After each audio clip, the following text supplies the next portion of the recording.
오늘 말씀 함께 보겠습니다. 시편 50편 1절에서 15절입니다.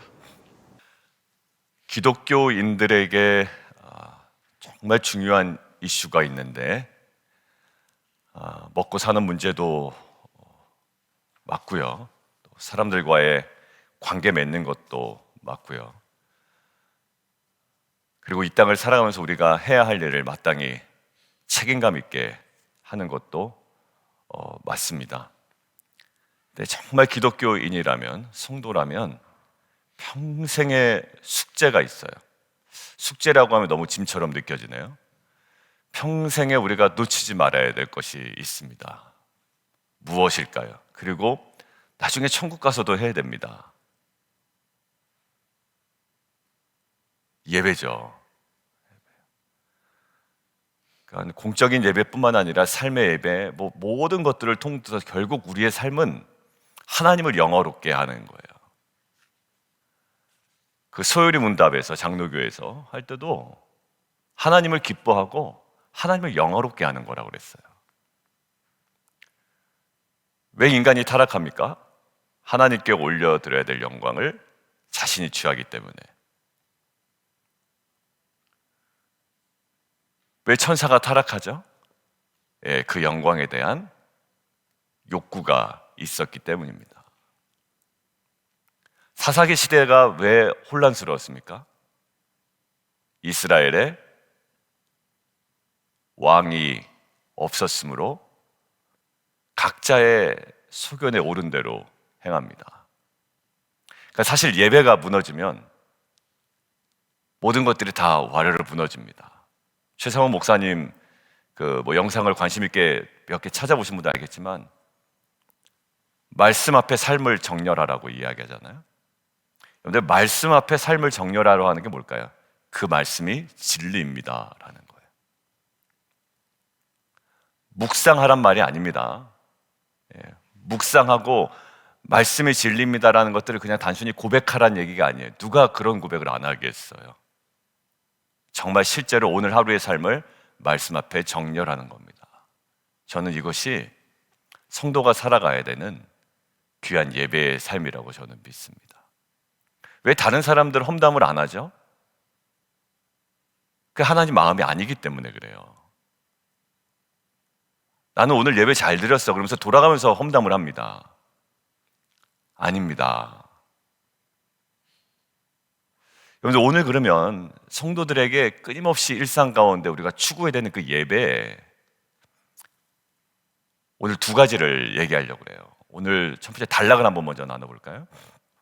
첫 번째 단락은 1절부터 6절까지예요.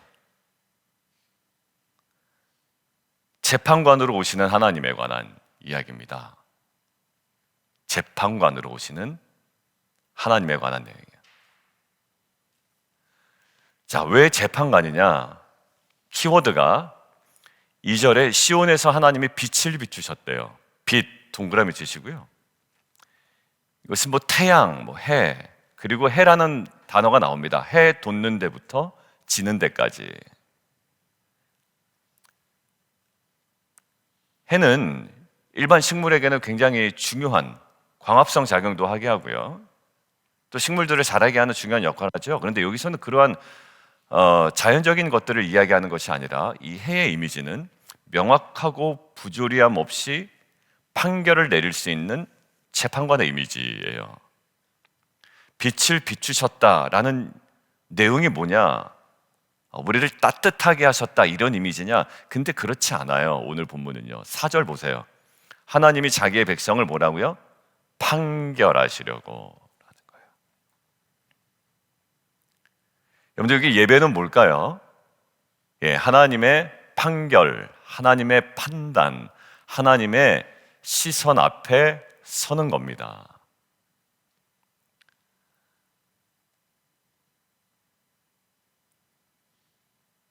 그게 예배의 가장 첫 출발인 것 같아요. 그때 우리가 할 수 있는 것은 뭘까요?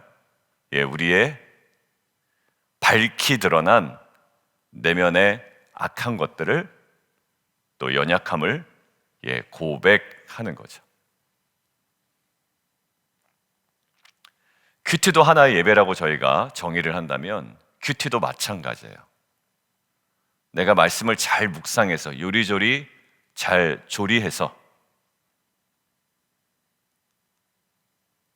하나님의 뜻을 내가 잘 파악하여 내가 원하는 바를 이루겠다라는 것은 사실 큐티의 가장 본질적인 자리에서 조금 떠난 자기중심적인 욕구죠. 말씀 앞에 삶을 정렬시킨다는 건 뭐죠? 그 말씀이 이야기하시고 말씀이 보게 하시고 말씀을 깨닫게 하시는 바를 내가 알아가는 겁니다. 누구에 대하여? 내 존재에 관하여. 여러분, 하나님은 우리를 원하시지 뭐 상황을 바꾸시는데 나랑 상의하시는 분 맞지만 여러분, 그게 우선이 돼서는 안 된다는 말이에요. 예배는 그분과 나와의 관계입니다. 그리고 그분이 나를 어떻게 바라보시는가, 어떻게 판단하시는가, 이 앞에 서 있는 거예요.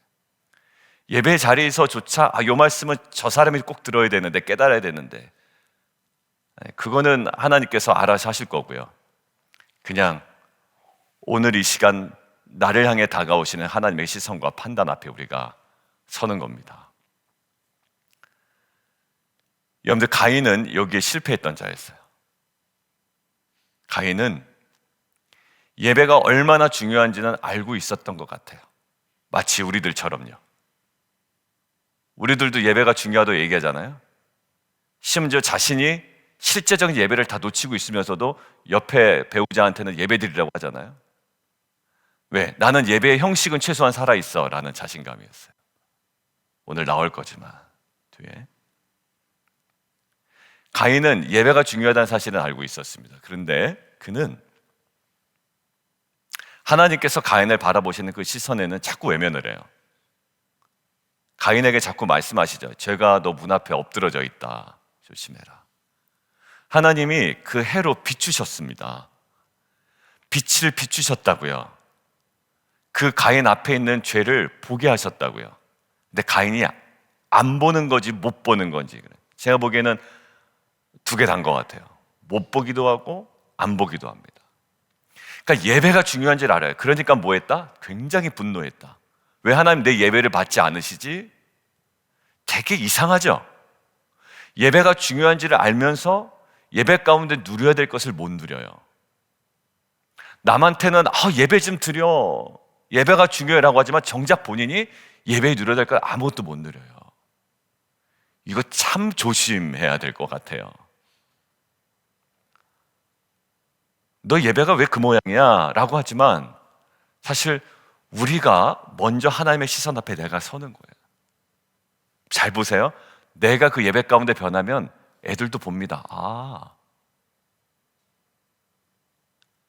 예배자로서 엄마가 변하는구나, 아빠가 변하는구나. 근데 이상하게 우리 엄마 아빠는 예배만 갔다 오면 더 화가 나가지고 온단 말이에요. 나에 대해서 막 뭔가 더 지적질하려고 그러는 것 같고. 뭘 나누시라고 그랬죠? 우리 피스메이커에서 말씀 앞에 내가 깨달아진 것들을 나누는 겁니다. 여러분들, 이게 뭘까요? 그들 눈에는 진짜 예배자로 보이는 거예요. 왜?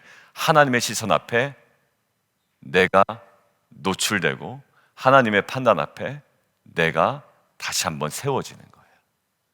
여러분들, 가인의 그 실패보다 여러분들 그 시선이 때로는 좀 따갑게 느껴지더라도 나를 온전하게 하시는 하나님의 은혜임을 알아 진정한 예배자로 회복되는 저와 여러분 되기를 주님의 이름으로 축원드립니다. 자, 두 번째 단락은요 7절부터 15절인데요 이렇게 정리할 수 있어요. 재물에 대한 비판의 말씀이에요. 이게 대지는 아닙니다. 그냥 단락의 내용이 이렇다는 거예요. 대지는 제가 중간에 풀어서 말씀드리고요. 재물에 대한 비판의 말씀입니다. 잘 보면 이렇게 되어 있어요. 8절, 나는 내 재물 때문에 너를 책망하지는 아니하겠다라는 거예요. 무슨 말일까요? 재물에는 문제가 없다. 현대식으로 얘기하면 뭘까요? 너 예배드리는 의식적인, 형식적인 면에서는 뭐 크게 문제될 거 없다라는 거예요. 그러니까 이게 논리가 이렇게 이어지죠. 내가 너 집에서 숫소나 순념소를 가져가겠냐? 정말 네가 드리는 재물이 내가 없어서 그 재물을 받겠냐? 아니야, 그렇지 않다라는 거예요. 10절, 산림의 짐승들과 무산의 가축들이 다 내 거래요. 내가 없어서 네가 드리는 재물 가지고 연명하는 하나님이냐? 그렇지 않다라는 거예요. 11절, 산의 모든 새들도 내가 다 안다. 들의 짐승도 내 것이다.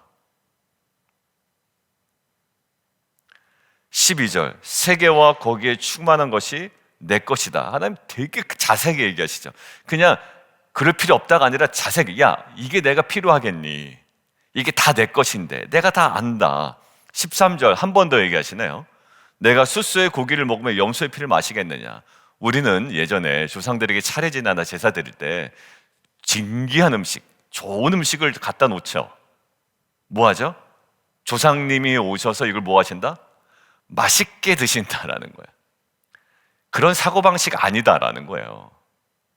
내가 그거를 피를 마시겠냐, 고기를 먹겠냐라는 거예요. 그러니까 사실 너희가 드리는 재물보다 나는 무엇을 더 원한다? 재물 드리는 너를 더 원한다라는 거예요. 그 예배라는 어떤 형식과 의식의 원전함이 있죠. 거기는 우리의 마음에 물론 담겨 있을 겁니다. 그러나 정말 하나님께서 파고 이리저리 살펴서 정말 주목하시는 자리가 있는데요.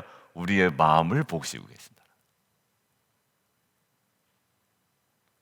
저는 예배 때 조명을 약간 끄는 것도 좋겠다라는 생각도 여러 번 했어요. 그리고 저녁에 집회를 좋아하더라고요. 안 목사님도 예전에 보니까. 왜냐하면 낮 시간에 우리의 시선이 많이 분산된다라는 거예요. 제가 말씀드리잖아요. 예배 때 옆 사람, 앞 사람 찬양할 때도 쳐다보게 된다고요. 그런데 그렇게 계속 말씀드렸는데도 그 시선이 사실 고정이 안 돼요. 누가 지나가면 자꾸 보게 되고, 여러분도 어떤 그런 면에서의 제가 어떤 작은 행동을 뭐 나무라는 건 아니고요. 그만큼 우리의 시선이 많이 분산돼요. 근데 어디서 우리가 만족감을 얻냐면 뭔가 이렇게 잘 차려진 마치 제사상을 보고 조상님을 잘 모신 것 같이 뿌듯해하는 이 후손들이 우매함처럼 우리 그 예배에 어디를 신경 쓴다? 예, 형식에 굉장히 신경을 쓴다. 근데 지금 보면 내가 재물 때문에 너를 책망하진 않겠다라는 거야. 뭐 예배 순서를 틀렸다든지 그것 때문에 책망하진 않아. 번제는 항상 있고 항상 형식적인 건 어떤 것으로 끌고 갈 수 있어요. 그런데 지금 하나님께서 정말 원하시는 건 뭐냐면 14절입니다. 이제 그렇게 막 강조를 하시고 14절, 15절 우리 함께 봉독합니다. 시작. 감사로 하나님께 제사를 드리며 지존하신 이에게 내 소원을 갚으며 내 나를 부르라. 내가 너를 건지리니 내가 나를 영화롭게 하려로다. 자, 여기의 핵심은 너가 나를 영화롭게 할 거야 라는 거예요. 그러니까 그게 뭡니까? 예배죠. 재물로 영화롭게 하진 않아 라는 거예요. 너가 나를 영화롭게 할 거야. 근데 그게 뭡니까? 하나님이 나를 건지시는 것을 통해 오히려 나는 하나님을 영화롭게 한대요. 이건 뭘까요? 이 땅 가운데서도 뭐가 가장 문제가 되냐면 법적으로 소유권 분쟁입니다. 네 거냐 내 거냐. 부모님이 돌아가실 때가 되면 자녀 간에 이 유산 분쟁 때문에 고민하신 분들이 상당히 많은 것을 제가 느꼈습니다. 뭐 저희 공동체는 뭐 지금 뭐 그렇게 뚜렷한 이야기는 없는데 예전의 공동체에 그것 때문에 한국에 여러 번 다녀오신 분들이 있었어요. 왜? 그 유산 문제 때문에. 저는 그런 일이 있구나라는 생각을 뭐 드라마에서 많이 봤는데요. 그것 때문에 지금 한국을 막 수차례 갔다 오시더라고요. 여러분들 소유권 분쟁이 굉장히 중요합니다. 근데 신앙인이요, 이 소유권 분쟁이 갈등이 많아요. 왜냐하면 자꾸 내가 주인인 것 같아요, 마음이. 처음에는 교회도 손님처럼 왔다가 나중에 뭡니까? 내가 주인 역할 하고 싶어지는 게 사람 마음이고요. 가정에서도 내가 주인하고 싶고요. 목회할 때도요, 그냥 내가 주인하고 싶은 거예요. 그게 아니라 내 인생도 그냥 내가 주인하고 싶은 겁니다.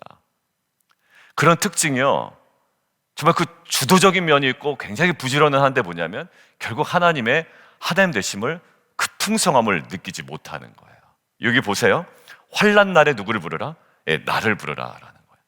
여러분들 자기주도적인 인생은요, 환난 날에 솔루션을 찾습니다. 제가 이제 이런 얘기를 하잖아요, 성경 공부 시간에. 근데 그 중에 학생들이 몇 분이 그래요. 목사님, 근데 제가 갑자기 누가 생각이 나요. 그래서 얘기하지 마세요. 얘기하지 마세요. 제가 얘기하지 마세요.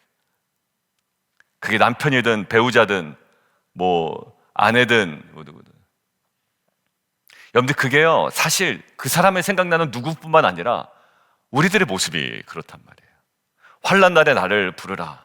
내가 너를 건지리니 내가 나를 영화롭게 하리라.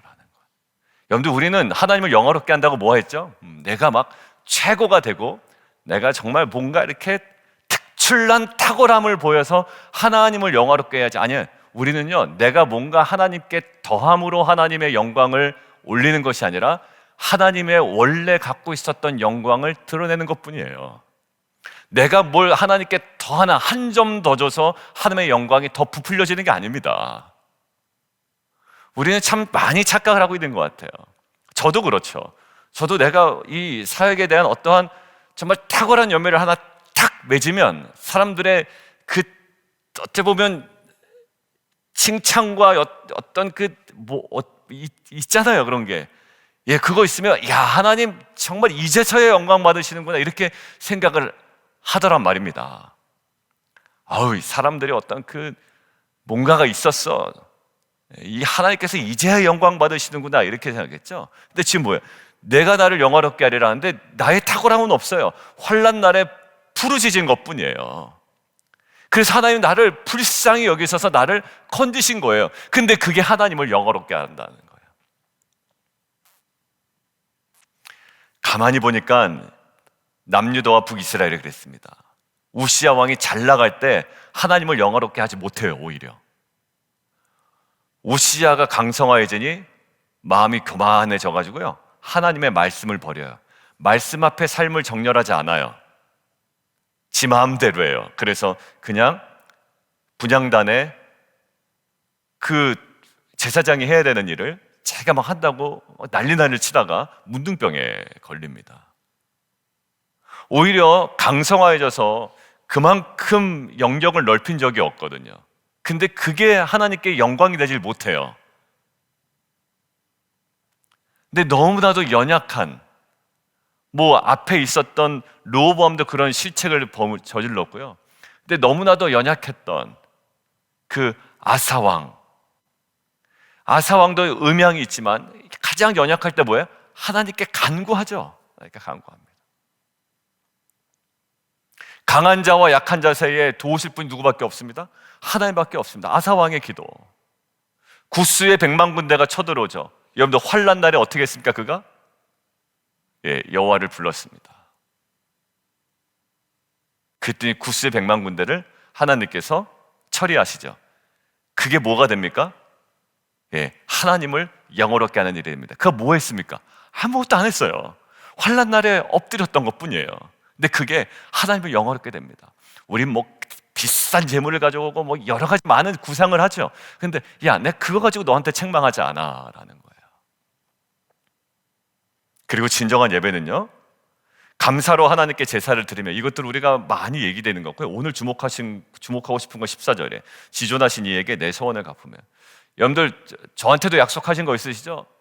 목사님 이것만 끝나면 내가 하겠습니다 막 이야기했던 거예요. 헌금하겠습니다 이런 정도는 아니에요. 근데 저는 그거 다 기억하고 있어요. 왜냐하면 저한테 얘기하고 약속한 거기 때문에. 저는 다 기억합니다. 왜냐하면 저한테 약속한 거기 때문에.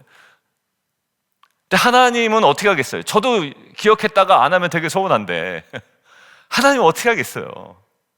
진정한 예배는요, 내 소원을 갚는 거예요. 여러분들 있다가 왜 그 소원을 처리하지 못합니까?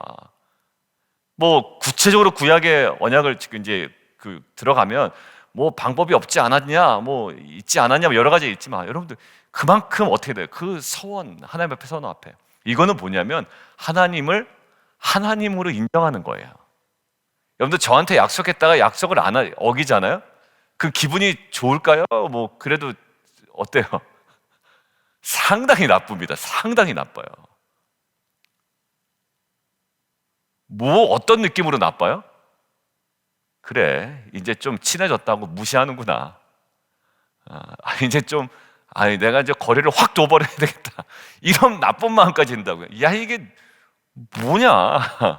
사람 후지다. 이런 마음이 든다고요. 사람 너무 후지다. 하나님 앞에 드린 서원을 갚는다라는 것은요, 하나님을 정말 하나님으로 여기는 거예요. 내가 나중에 아까워서 못 드린다? 하나님을 여기지 않기 때문에 그렇죠. 뭐가 아까운 게 어디 있겠어요? 만약에 여기 우리 바이든 대통령이나 윤석열 대통령이나 만나서 제가 약속을 했습니다. 그 관계 속에, 그 사람과의 관계 속에, 제가 대통령과의 관계 속에 무슨 아까운 게 어디 있으며 뭘 한 게 어디 있겠어요? 어떻게 보면 그 나라의 최고 권력인데, 여러분들, 하나님 앞에서의 그 서원은 우리의 신앙의 문제예요. 내가 너무 큰 것을 서원해서의 문제가 아니라 하나님을 크게 여기지 못하는 나의 신앙의 문제였습니다. 우리는 그래요. 너무 큰 걸 서원했어. 너무 급했어. 아니요.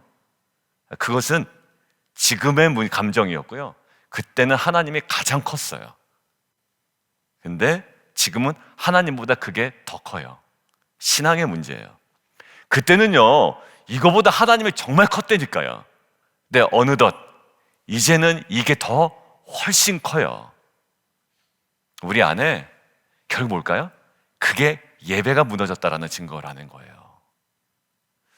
저와 여러분의 하나님보다 더 크게 느껴지는 그 무엇이 사실 우리가 예배하고 숭배하고 있는 겁니다. 근데 오늘 하나님은 그깟 재물 열심히 준비해가지고 왔다고? 물론 거기에 내 마음이 담겨 있겠지. 그거 가지고 내가 너 나무라지 않아 라는 가장 궁극적인 두 가지를 얘기합니다. 환난 날에 부르짖는 거, 그리고 서원을 갚아 나가는 것.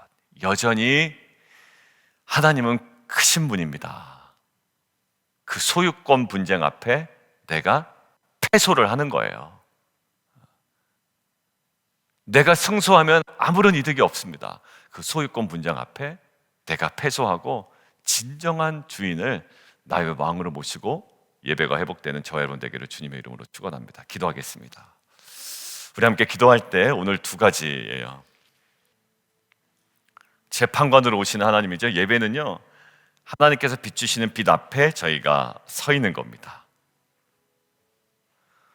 우리는 흥결 없는 그 누군가가 아니에요. 여전히 부족해요. 그래서 그 앞에 서고 우리가 그 하나님 판단 앞에, 시선 앞에, 판결 앞에 서는 겁니다. 우리가 고백하는 거예요. 은혜를 구하는 거죠. 제사 가지고 또 재물 때문에 책망하지는 아니하실 거래요. 대신에 순종이 제사보다 낫다라는 말은 끊임없이 하셨어요. 하나님께서 순종이 제사보다 낫다. 가인의 제사도요, 문제 없었던 의식이었고요, 문제 전혀 없었던 제물이었습니다. 근데 결국 그의 삶에서 하나님이 비추시는 그 빛 아래 온전히 발견하지 못하고요, 그리고 정말 하나님께서 죄가 문 앞에 엎드러져 있다, 그리고 바꾸기를 원하셨던 그 변화를 순종을 하지 못했어요. 결국 살인이라는 죄까지 저지르게 됩니다. 우리가 무엇인가를 보태는 것이 아니에요. 우리의 탁월함으로 예배드리는 것이 아닙니다. 우리의 연약함을 가지고 나와요, 그리고 부르짖는 것이 예배를, 그리고 하나님의 행하신 일을 통하여 하나님을 영화롭게 하는 것, 그것이 예배입니다. 하나님, 이러한 하나님이 하나님 되심을 우리가 정말 환난 날에, 그리고 우리가 서오는 것들을 갚아나가는 이 평안한 날에 온전히 예배가 회복되는 귀한 공동체가 되게 도와주옵소서. 우리 함께 기도하며 함께 나아가도록 하겠습니다. 함께 기도하겠습니다.